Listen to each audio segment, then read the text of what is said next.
आइए सीधे मुद्दे पर आते हैं। अमेरिका और ईरान के बीच चल रहे इस भीषण टकराव को लेकर हम रोज नई खबरें सुनते हैं, लेकिन आज हम इस विश्लेषण में उस चीज पर बात करने वाले हैं जिसे शायद जानबूझकर नजरअंदाज किया जा रहा है, इस युद्ध की असली कीमत, एक ऐसा भारी भरकम बिल जो अभी भी अधूरा है। इस चर्चा में हम पूरी तस्वीर को एक आइसबर्ग की तरह देखेंगे। सबसे पहले ऊपर तैरती आधिकारिक कीमत, फिर पानी के नीचे छिपा मरम्मत का विशाल खर्च, उसके बाद मिसाइलों का दिमाग घुमा देने वाला गणित, इस टकराव के बढ़ने की टाइमलाइन और अंत में क्यों इस युद्ध का फिलहाल कोई अंत नजर नहीं आ रहा। चलिए शुरुआत आइसबर्ग की बिल्कुल चोटी से करते हैं, यानी वो आधिकारिक खर्च जो पेंटागन ने दुनिया के सामने माना है। आंकड़ा है 25 अरब डॉलर। पेंटागन के सबसे बड़े वित्तीय अधिकारी के अनुसार ईरान के साथ पहले 8 हफ्तों के इस गतिरोध में ही लगभग 25 अरब डॉलर फूंके जा चुके हैं। जरा सोचिए, सिर्फ 2 महीनों के टकराव के लिए इतनी बड़ी रकम। लेकिन यही एक बड़ा सवाल उठता है, क्या वाकई 25 अरब डॉलर ही पूरी सच्चाई है? कई मीडिया रिपोर्ट्स और अंदरूनी सूत्रों का कुछ और ही कहना है। उनके मुताबिक इस आधिकारिक बिल में से कुछ बेहद महंगे खर्चे तो पूरी तरह से गायब कर दिए गए हैं। और यहीं से हम पहुंचते हैं इस बिल के छिपे हुए हिस्से पर, मरम्मत का वो भारी भरकम खर्च जिसे रक्षा सचिव पीट हेगसेप फिलहाल सार्वजनिक तौर पर स्वीकार करने से बच रहे हैं। अगर आप सैन्य ठिकानों और हथियारों की मरम्मत के खर्च को इसमें जोड़ दें तो असली आंकड़ा देखकर आप हैरान रह जाएंगे।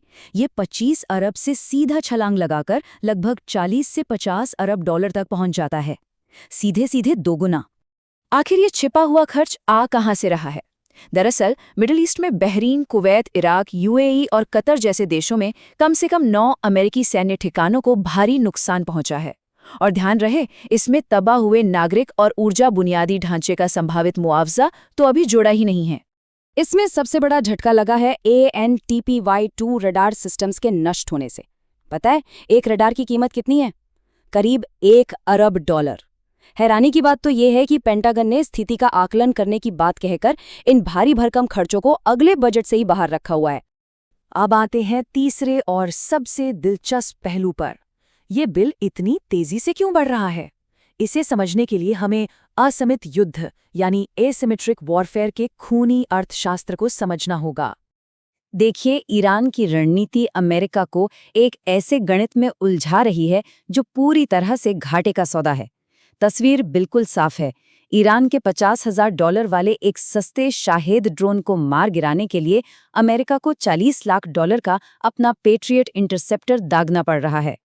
और ये कोई इक्का दुक्का घटना नहीं है, 1200 से ज्यादा।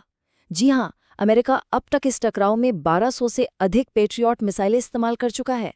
इतनी महंगी मिसाइलों को इस तरह से दागना किसी भी अर्थव्यवस्था के लिए एक बुरा सपना है।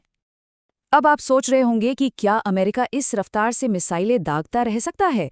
बिल्कुल नहीं, क्योंकि आंकड़े बताते हैं कि अमेरिका ने पिछले पूरे साल में ऐसी सिर्फ 600 मिसाइलें ही बनाई थीं। यानी जितनी मिसाइलें अमेरिका एक साल में बनाता है उससे दोगुनी तो सेना पहले ही दाग चुकी है। बात सिर्फ पैट्रियट मिसाइलों की नहीं है, इसमें वो 1000 से ज्यादा टॉमोहॉक मिसाइलें भी जोड़ लीजिए जो दागी जा चुकी हैं। एक टॉमोहॉक की कीमत करीब 36 लाख डॉलर है। भविष्य में सिर्फ इन खाली हो चुके गोदामों को दोबारा भरने का खर्च ही आसमान छूने वाला है। चलिए अब इस पूरी कहानी को एक टाइमलाइन पर रखकर देखते हैं ताकि पता चले कि ये सारा पैसा कितनी तेजी से पानी की तरह बहा है। इसकी रफ्तार सच में चौंकाने वाली है। शुरुआती 100 घंटों के अंदर ही 3.7 अरब डॉलर स्वाहा हो गए। दूसरे हफ्ते के अंत तक यह आंकड़ा 16.5 अरब डॉलर पर जा पहुंचा, यानी रोजाना लगभग 1 अरब डॉलर का खर्च।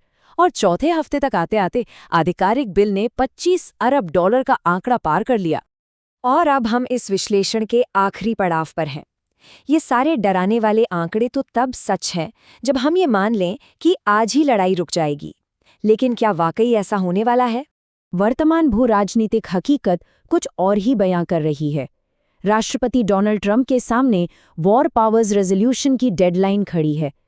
उन्होंने ईरान के दूसरे शांति प्रस्ताव को भी खारिज कर दिया है और इसके बजाय ईरान के परमाणु कार्यक्रम पर छोटे लेकिन बेहद शक्तिशाली हमलों के आदेश दिए हैं। इस बात के साफ संकेत मिल गए हैं कि टकराव अभी और खिंचेगा। हाल ही में ट्रंप ने ट्रूथ सोशल पर ईरान को एक सीधी चेतावनी पोस्ट की जिसमें साफ साफ लिखा था, अब और कोई शराफत नहीं। तो अब हमारे सामने सबसे बड़ा सवाल ये है, अगर महज 8 हफ्तों के इस गतिरोध की असली कीमत 50 अरब डॉलर है, तो बिना किसी समाधान के असम्मत युद्ध के इस भंवर में अगर ये टकराव ऐसे ही महीनों या सालों तक खिंचता चला गया, तो ये बिल आखिर किस ऊंचाई तक जाएगा? सोचने वाली बात है ना?